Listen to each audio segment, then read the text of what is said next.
Hi friends, welcome back to Vino spicy kitchen.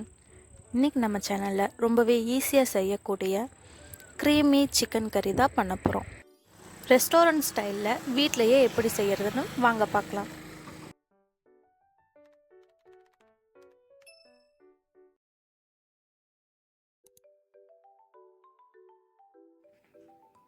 First சிக்கனை clean பண்ணிவிட்டு அதில் 1 டீஸ்பூன் இஞ்சி பூண்டு பேஸ்ட், 1 டீஸ்பூன் வரமிளகாய் பொடியும் ஆட் பண்ணிவிட்டு நல்லா மிக்ஸ் பண்ணிக்கோங்க.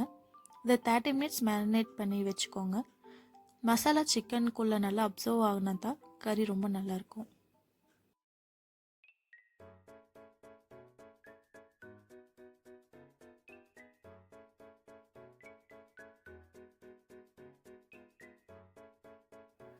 இப்போது கொஞ்சமாக தேங்காய் எடுத்திருக்கேன். இதை துருவி கூட சேர்த்துக்கோங்க. நான் குட்டி குட்டியாக கட் பண்ணியிருக்கேன்.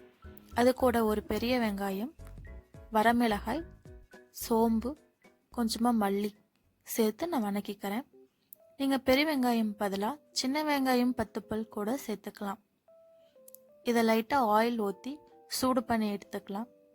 இது கூடவே லாஸ்ட்டாக நம்ம கறி மசால் பொடியும் சேர்த்துக்கலாம். இது ஆறுனதுக்கப்புறம் நம்ம பேஸ்ட்டாக அரைச்சி வைக்கணும்.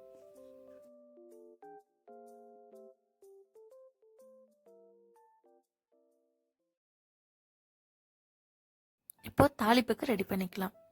பாத்திரத்தில் ஒரு 3 டீஸ்பூன் கடலை எண்ணெய் சேர்த்துருக்கேன்.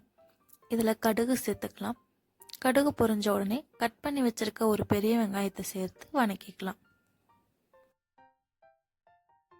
வெங்காயம் நல்லா வணங்கினதுக்கப்புறம் கட் பண்ணி வச்சுருக்க ஒரு தக்காளியை சேர்த்து வணக்கிக்கலாம். தக்காளி வணக்கும் போது நம்ம கூடவே தேவையான அளவு உப்பும் சேர்த்து வணக்கிக்கலாம். அப்போ தான் தக்காளி தோல் சீக்கிரமாக பிரிஞ்சு வரும். இதுக்கு 2 டீஸ்பூன் உப்பு சேர்த்து வணக்கியிருக்கேன். தக்காளி நல்லா வணங்கினதுக்கப்புறம் நம்ம மிக்ஸ் பண்ணி வச்சுருக்க சிக்கனை சேர்த்து வணக்கிக்கலாம். 5 மினிட்ஸ் அதை மூடி வச்சுக்கலாம்.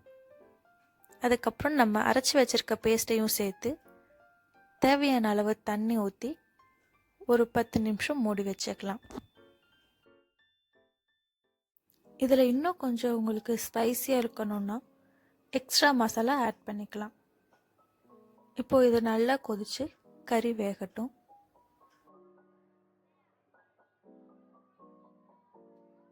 அவ்வளோதாங்க, நம்மளோட க்ரீமி சிக்கன் கறி ரெடி ஆயிடுச்சு. இது பரோட்டா, தோசை, இட்லி சாப்பாட்டுக்கும் ரொம்பவே நல்லாயிருக்கும். இதோட டேஸ்ட் ரொம்பவே அட்டகாசமாக இருக்குங்க. செஞ்சு வச்சுமே ரொம்ப சீக்கிரமாகவே தீர்ந்து போயிடும். கொஞ்சம் எக்ஸ்ட்ராவே செஞ்சுக்கோங்க. டேஸ்ட் ரொம்பவே பக்காவாக இருக்கும். இதை செஞ்சு பார்த்துட்டு நீங்கள் எப்படி இருந்துச்சுன்னு கமெண்ட்டில் சொல்லுங்கள்.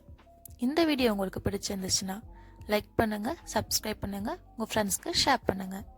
தேங்க்ஸ் ஃபார் வாட்சிங்.